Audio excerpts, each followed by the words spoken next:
बिस्मिल्लाहिर्रहमानिर्रहीम। अस्सलाम वालेकुम स्टूडेंट्स। आज हमने फर्स्ट ईयर फिज़िक्स की चैप्टर 4 के न्यूमेरिकल करने हैं। क्वेश्चन नंबर 1 है 4.1 is a man pushes a lawnmower with a 40 Newton force directed at an angle of 20 degree downward from the horizontal. Find the work done by the man as he cuts a strip of grass 20 meter long. तो हम इनको solve करते हैं। Work done हमने find करना है। अब देखें क्वेश्चन क्या है हमारा। तो गिवन क्वेश्चन में हमें एक फोर्स गिवन है। Force is given to be 40 newton और एंगल है इस थीटा डिग्री। थीटा जो है वो 20 डिग्री। देखें आपके पास यहाँ पर इस तरह फोर्स लग रही डाउनवर्ड और इसका एंगल हॉरिजॉन्टल के साथ कितना है थीटा। अगर ये थीटा तो ये एंगल भी कितना होगा थीटा होगा। तो हम ये एंगल लेंगे। अब फोर्स इधर लग रही है और डी ये है हमारे पास, इधर डिस्प्लेसमेंट आ गई ना। तो इन दोनों के दरमियान हमने क्या निकालना है वर्क निकालना है। वर्क क्या होगा एफ डी कास थीटा। अब हमारे पास डी कितना है डी गिवन है 20 मीटर डिस्प्लेसमेंट। तो हमने वर्क निकालना है। वर्क बराबर होता है F D cos theta. F हमारे पास 40 है, वैल्यू पुट कर दें। डी हमारे पास 20 है और कास 20। इसको हमने कैलकुलेटर से सॉल्व किया। तो जब कैलकुलेटर से इसको सॉल्व करेंगे तो हमारे पास इसको कैलकुलेटर से कैसे सॉल्व करेंगे देखिए। हमारे पास कैलकुलेटर में सॉल्व करता हूँ आपके लिए। इसमें हमारे पास ये 40 इंटू 20 इंटू cos ऑफ 20, ये डिग्री में होना चाहिए मॉड इसका, वो डी नजर आ रहा होगा आपको। तो ये आंसर आएगा 751.75 जूल्स। तो इसको हम अगर साइंटिफिक नोटेशन में लिखना चाहें तो हम लिख सकते हैं कि देखें यहाँ पर पॉइंट यहाँ पर है, इसको यहाँ पे लाना है। तो 2 डिजिट्स हम लेफ्ट की तरफ गए तो पावर 10 पावर 2 उसमें ऐड हो जाएगी। तो हमारे पास आएगा 7.5 into 10⁻²joules. So this is the answer of this question. Next is raindrop mass given है 3.35 into 10⁻⁻5 kilogram falls vertically at a constant speed under the action of force of gravity and friction. Friction is between the drop and the air resistance. In falling down 100 meter, falling through 100 meter, how much work is done by gravity and the next second part है friction. देखें इसको हम कैसे solve करते हैं। एक question है हमारे पास जो मैस है वो गिवन है। मैस कितनी गिवन है मैस हमारे पास गिवन है ड्रॉपलेट की वो है 3.35 into 10⁻⁻5 किलोग्राम और डिस्प्लेसमेंट भी गिवन है d is equal to 100 metres and हमें पता है कि एक्सेलरेशन ड्यू टू ग्रेविटी कितनी है। It is working under the following under the action of gravity. So we use the g is equal to 9.8 metre per second square. हमने work done by the gravity find करना है। अब देखें दोनों जो force है ग्रेविटी को नीचे की तरफ जा रही है, एक्ट कर रही है downward and the droplet is also moving downward. So दोनों का एंगल कितना होगा 0 डिग्री। दोनों सेम डायरेक्शन में है ना। एंगल कितना होगा 0 डिग्री। जब एंगल दोनों के दरमियान 0 डिग्री होगा तो हमारे पास जो work done due to gravity आएगा वो बराबर आएगा mg। mg is the force of the gravity which is equal to weight of the droplet. mg h वो डिस्प्लेसमेंट है इनटू cos 0। cos 0 इज 1 होता है तो हमारे पास आ जाएगा ये mgh। हमारे पास m भी गिवन है। m हमारे पास गिवन है कितना m हमारे पास कितना गिवन है। So when we multiply all this numbers on calculator it comes out to be 0.03283 joule. So work done by the gravity is equal to 0.03283 joule. The friction. अब देखें जो friction है वो अपोजिट टू द मोशन होती है, इसलिए जो angle between the force of friction उसके ऊपर होगा वो होगा 180 डिग्री। लेकिन जो फोर्स फ्रिक्शन की वजह से लग रही है वो भी उसकी वेट के बराबर ही होगी and that will be equal to mg h. So work done will be equal to mgh cos 180. Cos 180 is -1. So work done by friction is equal to minus mgh. m भी हुई है, g भी हुई है, h भी हुई है. हम तीनों चीजें पुट करेंगे दोबारा, तो आपके पास जो आंसर आएगा it comes out to be minus 0.0328 joule as we did it earlier. So work done by the friction will equal to minus 0.0328 joule. Third question है,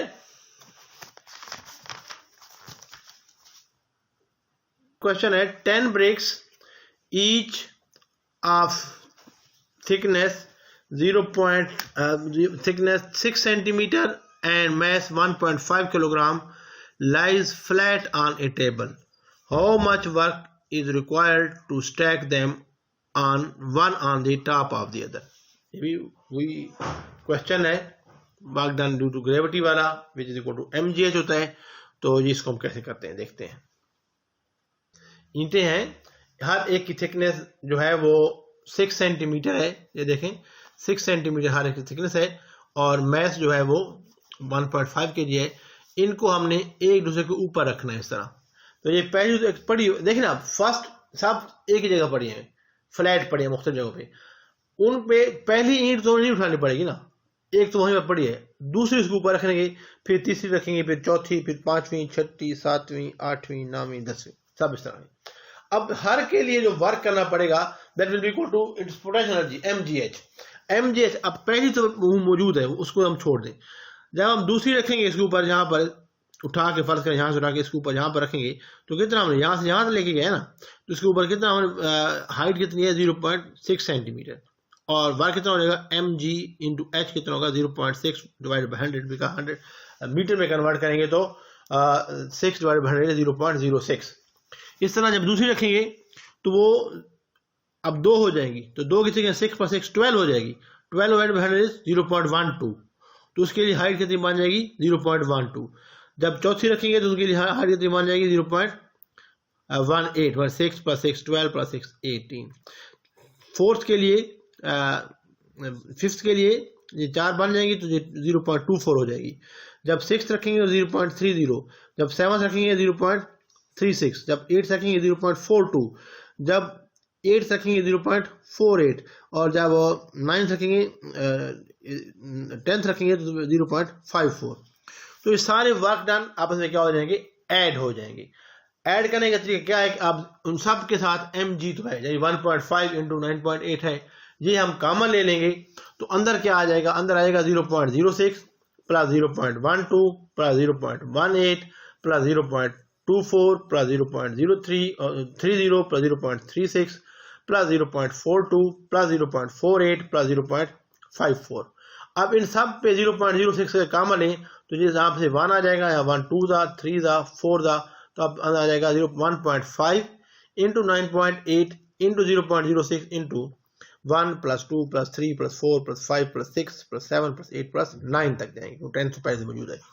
इन सब को जमा कर लें, इनको जब हम ऐड कर लेंगे 1 से 10 तक तो आंसर आता है 45.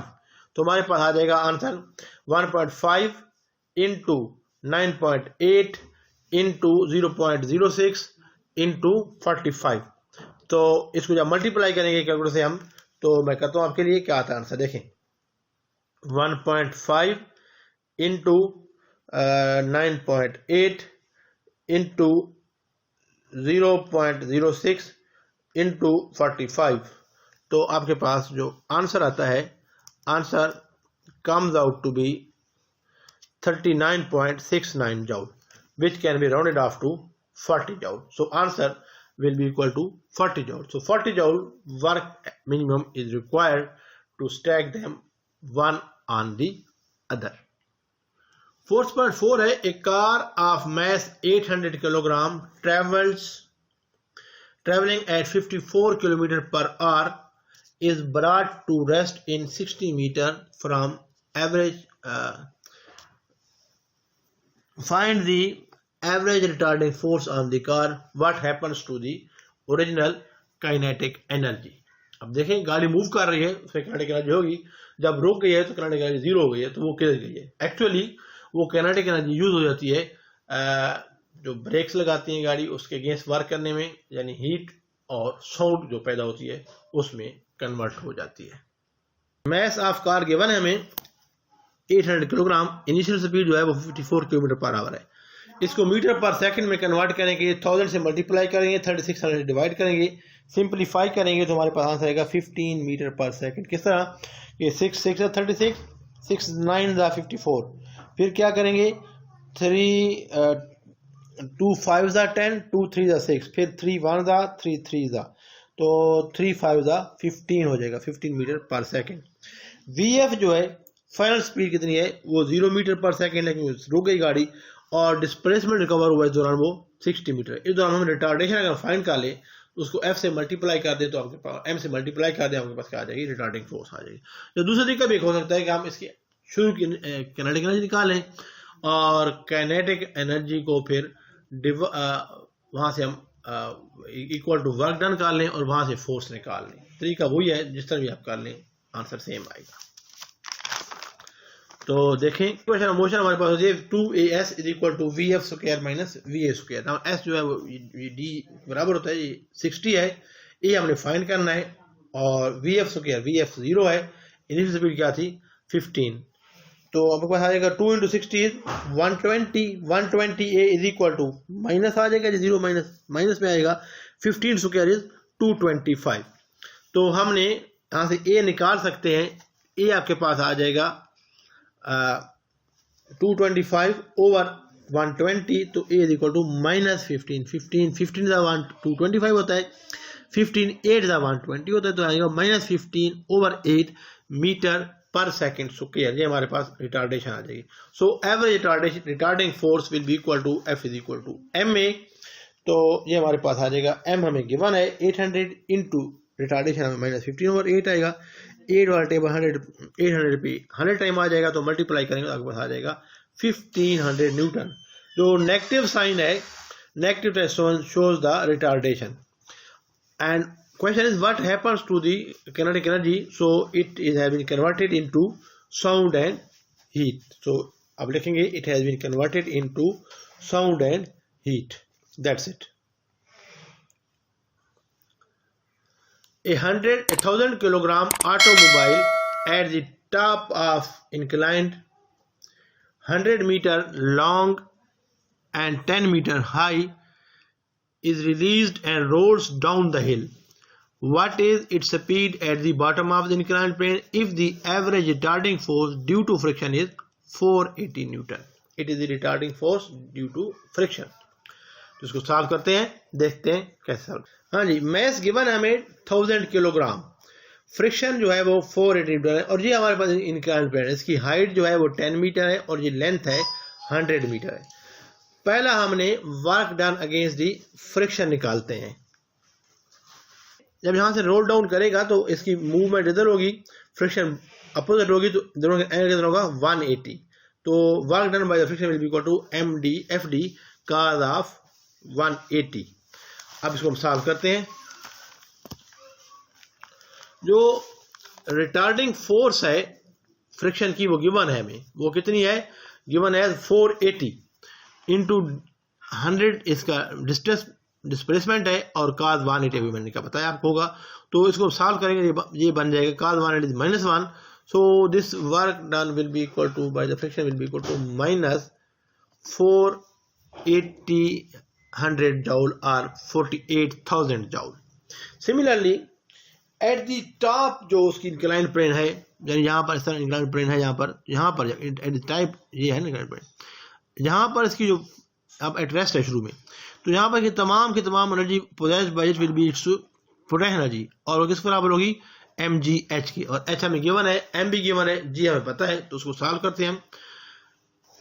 सो at top it will be equal to mgh, m is 1000, g is 9.8 and h is given as height of the inclined plane is 10। इसको मल्टीप्लाई करें हम, तो आप सिंपल है ना कर सके तो मैं करोड़ से कर ले, 1000 into 9.8 into 10, so it comes out to be 98,000 joule। so energy possessed by the automobile at the top is 98,000 joule. अब हमने जब ये राउंड डाउन कर तो नीचे पहुंचेगा तो एट द बॉटम जहां पर इसकी हाइट 0 हो गई है, इस वक्त इसकी तमाम energy possessed by it will be its kinetic energy, तो and that will be equal to its potential energy at the top, और kinetic energy at the bottom will be equal to half mv square. So kinetic energy at the bottom will be equal to half mv square. ठीक है, इसको हम निकालते हैं। तो and this will be equal to, actually देखें ऊपर top पर टोटल एनर्जी थी 98,000, उसमें से 48,000 इस्तेमाल हो गई फ्रिक्शन के अगेंस्ट वर्क करने में, तो बाकी कितनी बच गई वहां पर पहुंचने के बाद कितनी बच जाएगी 50,000 joule. So kinetic energy at the bottom will be equal to 50,000 joule, and we know that kinetic energy is equal to half mv square. Therefore यहां से हम v स्क्वायर निकाल सकते हैं। देखें 2 को इधर मल्टीपल हो जाएगा, m को इधर डिवाइड हो जाएगा, so v square equal to 2 into ke over m। ठीक है, so v square is equal to, v square will become 2 into ke, ke is 50,000 over m is 1000। इसको सॉल्व करें तो हमारे पास आ जाएगा 100। So v square will be equal to 100 metre per second square, ये over सबका स्क्वायर है ना, तो हमने v निकालना है, v will equal to under of 100, और यहाँ पर स्क्वायर खत्म हो जाएगा, अब मीटर पर सेकंड आ जाएगा, तो ये बन जाएगा 100 का रूट क्या होता है 10। सो v क्या है, v is the velocity at the bottom, therefore our speed at the bottom is equal to 10 metre per second. So this is how you solve it. हमने कैसे किया है, सबसे पहले हमने law of conservation of energy को इस्तेमाल करते हुए कि टॉप पर पोटेंशियल एनर्जी थी, नीचे आकर वही काइनेटिक एनर्जी होनी चाहिए, लेकिन उसमें से कुछ एनर्जी इस्तेमाल हो गई है to work against the friction, वो माइनस कर लेंगे तो एट द बॉटम जो काइनेटिक एनर्जी बनेगी वो कितनी आई थी, वो हमारे पास आएगी 50,000 जूल। उस 50,000 जूल को हमने अलजेब्रिक मैनिपुलेशन की, फार्मूला निकाला, यहाँ से v स्क्वायर निकाला और फिर वैल्यू पुट कर दी, सिंप्लीफाई किया, कम आउट टू बी 100। ये v स्क्वायर है, हम v निकालना है तो 100 का अंडर रूट लेंगे। 100 का अंडर रूट क्या आता है, 100 का अंडर रूट आता है 10। सो आंसर क्या आ जाएगा 10 metre per second. So this is the answer of the question. I stop it here. इसके चैप्टर के कुल 10 न्यूमेरिकल हैं, आज हमने 5 किए हैं, 5 हम अगली वीडियो में इंशाल्लाह बहुत जल्द करेंगे, तो इनको देखिए। अगर कोई क्वेरी हो तो आप मुझसे पूछ सकते हैं। अगर वीडियो पसंद आए इसको लाइक कर दें, शेयर कर दें। अगर चैनल को अभी तक आप नए हैं तो उसको प्लीज सब्सक्राइब कर दें, क्योंकि आपकी सब्सक्रिप्शन से हमें एप्रिसिएशन मिलती है, करेज मिलता है कि हम मजीद वीडियोस बनाएं, और बेल आइकॉन प्रेस कर दें ताकि आपको हमारी आने वाली वीडियोस की नोटिफिकेशन टाइमली मिलती रहे। अपना बहुत सा ख्याल रखिएगा। बहुत जल्द आपसे अगली वीडियो में मुलाकात होगी, तब तक के लिए अल्लाह हाफिज।